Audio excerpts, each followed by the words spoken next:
the government officials also in this racket. পাসপোর্টটা জাল, কেন্দ্রীয় সরকারের আধিকারিকরা পর্যন্ত তাহলে অ্যাকিউজ হয়ে যাচ্ছেন। ভাঙড়ে আরাবুল আর শওকত মোল্লার সংঘাত চরম। দেখুন, ভাঙড়ে আরাবুল, শওকত মোল্লা, সন্দেশখালীতে অন্য 2-3 জন, অন্য কোনো জায়গায় আরো 2-3টে গ্রুপ।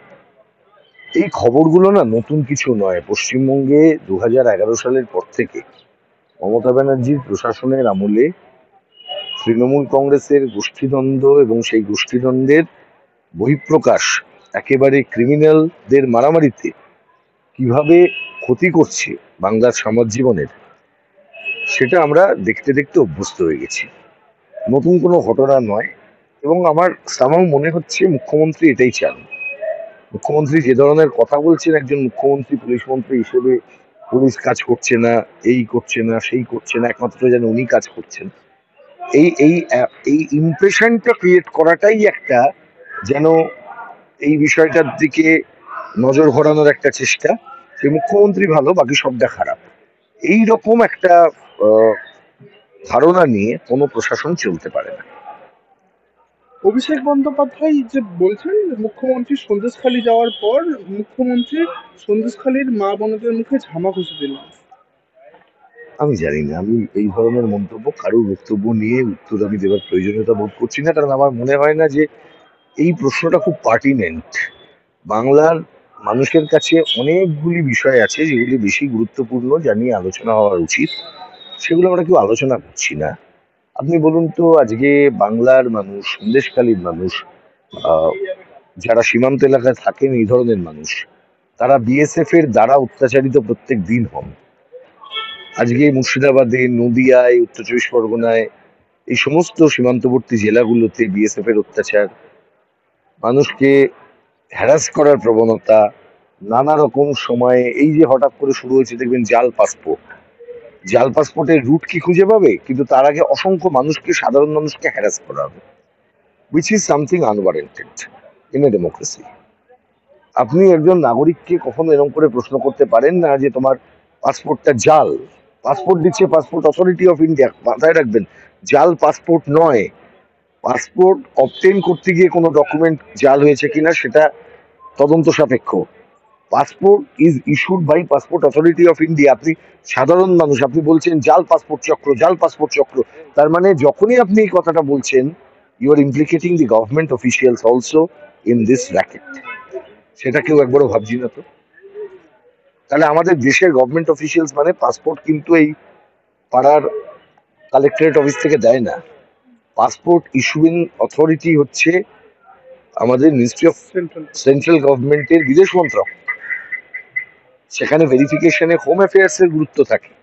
তাহলে সেই জায়গায় দাঁড়িয়ে এই ইমিগ্রেশন ডকুমেন্টে যদি কোনো রকম গলত হয়ে থাকে, তার তদন্তর ক্ষেত্রে কেন্দ্রীয় সরকারের আধিকারিকরা পর্যন্ত তাহলে অ্যাকিউজ হয়ে যাচ্ছেন। তাহলে বারবার করে বাংলায় পাসপোর্ট চক্র, জাল পাসপোর্ট চক্র, মানে অ্যাজ ইফ বাংলার সীমান্তবর্তী অঞ্চলগুলোতে এগুলো খুব, আসলে টার্গেট হচ্ছে এগুলো। ভাষ্যটা কিন্তু এই পুলিশও শিখছে কিন্তু নাগপুরের ভাষাটা আমরা এটার বিরুদ্ধে। এই যে ভাষ্যটা, যে হঠাৎ রাজনীতিতে জাল পাসপোর্ট, জাল নাগরিক, বিদেশি অনুপ্রবেশ ইত্যাদি ইত্যাদিগুলো না অনেক গুরুত্বপূর্ণ ইস্যুর উপরে চলে আসছে, যেটা খুব ভুল হচ্ছে। কালীঘাটের কাকু যতবার দেখা যায় হাজিরার সময় হয় ততবার অসুস্থ হয়ে নতুন প্রশ্ন নয়, চলে যান পরেরটা, সবাই জানে কেন এগুলো হয়। তাহলে কি সীমান্তে জঙ্গি শুধু নয়, সাধারণ মানুষ বিভিন্ন দেশ থেকে যারা ঢুকছে অনুপ্রবেশকারী, তাদের দায় শুধু রাজ্যের না কেন্দ্রের? সাধারণ মানুষ কোথায় যাবে? আমি বলছি যে কেন্দ্রীয় সরকারের প্রাইমারি রেসপন্সিবিলিটি, রাজ্য সরকারের রেসপন্সিবিলিটি হচ্ছে কেন্দ্রীয় সরকারকে এই কাজে সহযোগিতা দেওয়া। আজকে দাঁড়িয়ে সীমান্তে দিয়ে যদি কোনো অনুপ্রবেশকারী ঢুকে থাকে, তাহলে তার দায় কোনো সরকার এড়াতে পারেন না। সে অনুপ্রবেশকারী যদি আমাদের দেশের কোনো ইন্টারনাল সিকিউরিটি প্রশ্নে ক্ষতি করে দেন, তাহলে সেটাও এই সরকারগুলো এড়াতে পারে না।